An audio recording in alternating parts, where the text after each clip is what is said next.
I realize that this is a masterpiece in its own right, but if you want to see some real great young artists, you should head over to the Great Falls Public Library during Youth Art Month. All of March is considered to be Youth Art Month, and that's why we're here tonight to celebrate this month. We have a proclamation ceremony at 5 o'clock, and Commissioner Joe McKinney will be reading the official proclamation from the City Councils. It is hard to overstate the importance of art on young minds. It helps people discover themselves and look inward for inspiration, while also learning to look at the world in a different way. Art goes beyond words and can express so many more deep things.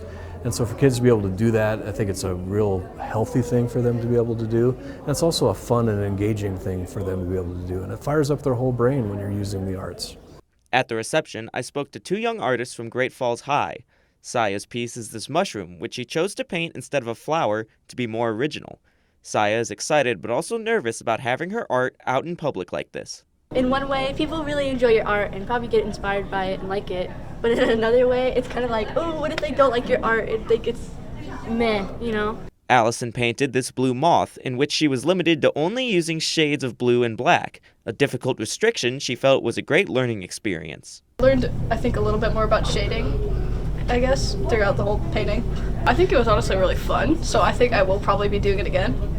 Showing off the arts in a public place like this can help inspire others, and having arts in the school curriculum is a necessity to foster young, creative minds. If you don't have the arts as part and interweaved in your regular core curriculum, that curriculum gets really bland and it gets really sterile.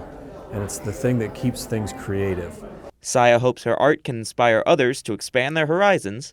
I like the idea of like inspiring other people and making other people start getting more creative and stuff with like their own art and music and stuff. And Allison urges aspiring artists to keep trying, even if the result is not perfect. If they want to do art, then just keep going. Even if it doesn't always look good to them, they can keep trying. Head over to the library to see nearly 200 incredible pieces of art made by young artists right here in town.